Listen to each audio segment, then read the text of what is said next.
To our neighbors, everything probably seemed perfect. A classic two-story suburban house near Chicago, complete with a green lawn, blooming flower beds, and a big black Labrador named Buster, who happily greeted everyone passing by.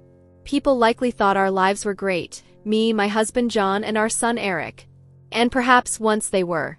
But by the time this story begins, our home had long since lost its magic. I was often alone. John was always working. For the family, he said. Late nights, business trips, and weekend calls became the norm. At first, I comforted myself, thinking he was doing it for us, for Eric's future and our stability. But over time, something changed. The distance between us became so tangible that even when he was home, it felt like he wasn't. Buster became the only source of comfort for me. The Labrador was incredibly intuitive. If I felt sad, he would immediately rest his big head on my knees, looking up with his deep brown eyes as if to say, "I'm here." He was my quiet solace in an empty house. But that summer, everything was supposed to be different because Eric was coming home. My boy, who had just turned 20, was studying in another city and decided to spend his vacation with us. To be honest, I was eagerly anticipating his return. I longed to feel needed again. Eric had changed. He was no longer the teenager I remembered. He had grown up, but he was still my son. We spent hours talking about his studies, his plans for the future. He shared how difficult it sometimes was to live up to the perfect student image his professors had of him, and how he often felt out of place among his peers. These conversations brought life back into the house. We laughed, drank lemonade on the porch, and reminisced about his childhood. And Buster was always there, a silent witness to our talks, occasionally letting out a lazy sigh. But over time, I noticed that Eric wasn't quite the same as I knew him. He was thoughtful, sometimes moody.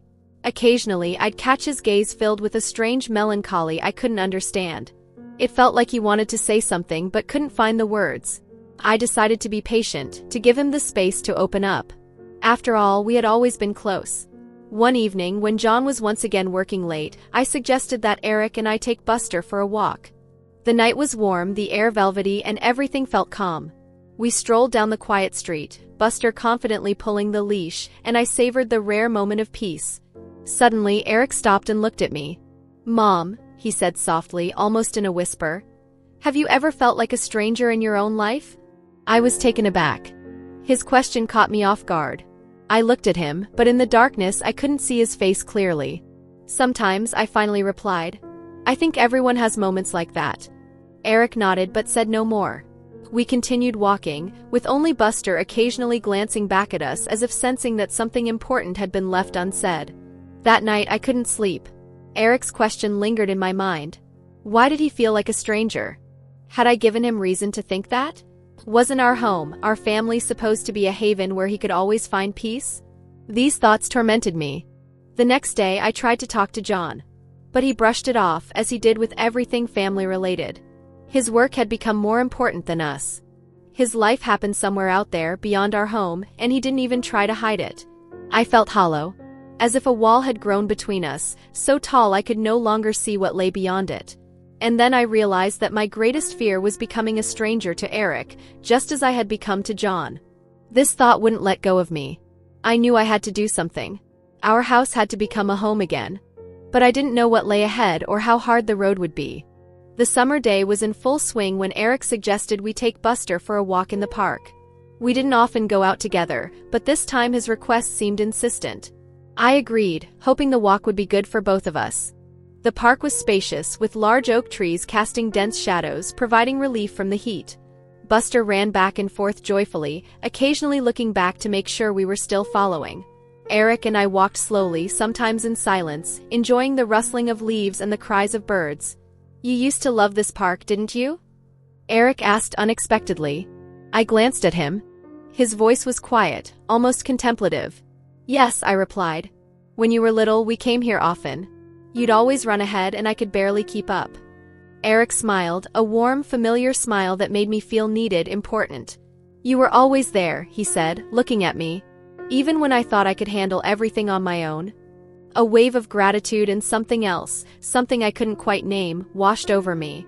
We continued walking, talking about his studies and future plans, but I felt that these conversations were just the surface of something deeper. Something he didn't want to or couldn't say. That evening, after John once again said he'd be late, Eric and I decided to have a family dinner, just the two of us. I made his favorite tacos and we ate at the kitchen table, just like we used to before he left for college. The warm glow of the lamp made the atmosphere feel cozy and almost forgotten. "Mom," Eric said when the plates were empty, "have you ever wondered why everything feels so empty?" I looked at him, not immediately understanding what he meant. "Do you mean the house? Or us?" I asked. He nodded, his eyes fixed on mine. It was the gaze of an adult who understood more than I was ready to admit. "Us," he said quietly. "You've always been strong, but now, I don't know. You seem lost." His words cut deeper than I expected. Lost? Perhaps he was right. I felt as though everything I'd built over the years was slipping through my fingers. "Eric, I'm trying. I really am." My voice trembled and I turned away quickly. He came over, leaned down, and took my hands in his. His touch was warm, almost comforting. "I know," he said. "But you don't have to do it alone." I looked up at him. In that moment, a heavy silence hung between us, so significant it felt like it was part of the air itself. Suddenly, everything around us seemed blurry. The room, the light, even the faint sounds of Buster lying lazily in the corner. I felt him move closer cautiously. I wanted to say something to stop the moment, but I couldn't. His face was so close, and in his eyes I saw something I couldn't ignore: warmth, understanding, care. Everything I hadn't felt in years. "Eric," I whispered, but he didn't let me finish. His lips brushed against my cheek, a gesture so soft and feather-light it was more comforting than anything else, yet it still left me frozen. I stepped back, my heart pounding too fast. "We can't," I said, not knowing what I meant exactly. Eric nodded, as if he understood what I felt. He returned to his seat at the table while I stood there, looking at him. That moment showed me just how complicated things had become. But I knew it was only the beginning. That night, I lay awake for hours, unable to sleep. Memories swirled in my mind, ones I had tried to forget. Why had I allowed myself to feel that? Why, in that small moment, did I find more warmth than in years of my marriage? I couldn't find the answers. Buster quietly approached the bed and lay down beside me, sensing my unease. I leaned down to stroke him, and he gave a low, contented sigh as if to say, "Everything will be okay."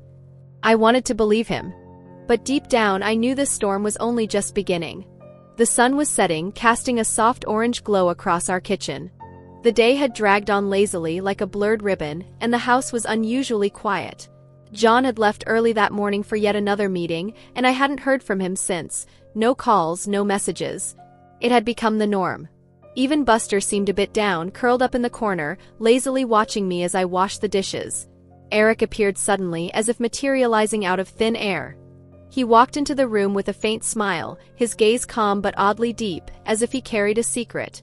"Mom," he said, sitting down by the window, "don't you want to get out for a bit? Just you and me." I turned, drying my hands on a towel. His suggestion caught me off guard. Eric rarely proposed anything like this, especially now with his own life keeping him busy. But there was something genuine in his voice, something I couldn't refuse. "Where do you want to go?" I asked. "To that place we used to visit when I was a kid.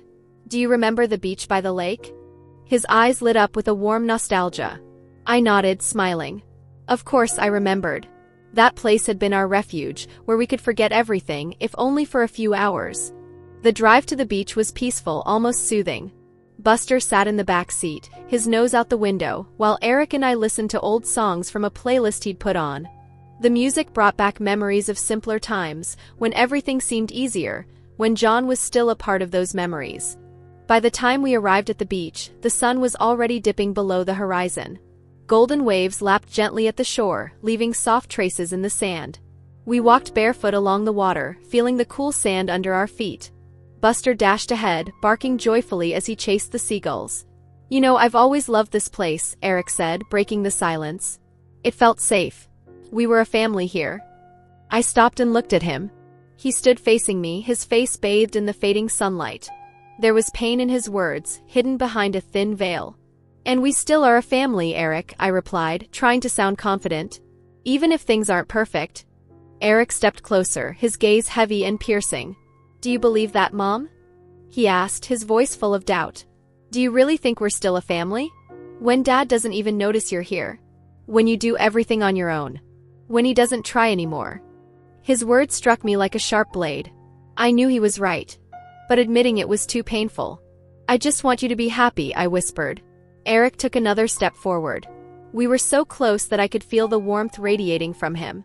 His eyes, reflecting the light of the setting sun, seemed almost hypnotic. "You deserve more, Mom," he said quietly but firmly. I wanted to respond, but the words caught in my throat. The moment felt both wrong and right at the same time. Eric reached out, gently brushing a strand of hair from my face. His touch was careful, as though he feared breaking something fragile. "Eric," I began, but he leaned in closer. It happened in a fraction of a second. His lips pressed softly against my forehead, gentle, tender. It was a gesture of comfort, but it made my heart race. I felt frozen, yet somehow warm. "I'm sorry," he said, stepping back. "I didn't mean to make you uncomfortable." "It's okay," I replied, though my voice wavered. I lowered my eyes, trying to collect my thoughts. Buster, as if sensing the tension, came over and nudged my hand with his nose. Grateful for the distraction, I stroked his fur. "We should head back," I said finally. "It's getting late." Eric nodded, but his gaze lingered on me a moment longer than I expected. We walked back to the car in silence, but that moment stayed with me. It filled me with conflicting emotions, warmth, fear, confusion. When we got home, the house felt emptier than ever. John was still not back, and I realized I didn't even miss him. The thought left a bitter taste in my mouth. Something inside me was changing, but I didn't yet know where it would lead. When the sun rose the next day, its rays lazily filtered through the thin curtains in the living room where I had spent the night. Buster, as if sensing that it had been a difficult night, lay quietly at my feet, occasionally lifting his head to look at me, as if to ask, "Are you okay?" But I wasn't okay. I couldn't find peace after the evening before. Eric's words, his gaze, that brief moment on the beach, they kept replaying in my mind. Something between us had shifted, and I couldn't figure out how to set things right. Eric appeared late that morning. He looked tense, more so than usual. When he spoke, his voice was rough. "Mom, we need to talk," he said, standing in the doorway of the living room. I nodded, struggling to rise from the couch. Buster watched us but stayed where he was. We sat at the kitchen table as we had so many times before, but this time the silence between us felt almost tangible. I knew I needed to say something, but I couldn't find the right words. "I feel like I've let you down," he finally said, his words catching me off guard. "Let me down?" "Eric, you haven't done anything wrong," I said quickly, but he shook his head. "You deserve more than what Dad gave you. And more than what I've offered," he said, his voice trembling slightly. I could see the weight of his feelings in his eyes. I reached out and took his hand, squeezing it gently. "You haven't let me down. You've been my support, especially when I needed it most. But we both know this has gone too far, Eric. We can't let these feelings destroy us." Eric nodded, though it was clear how hard it was for him to accept. He looked away, his shoulders tense.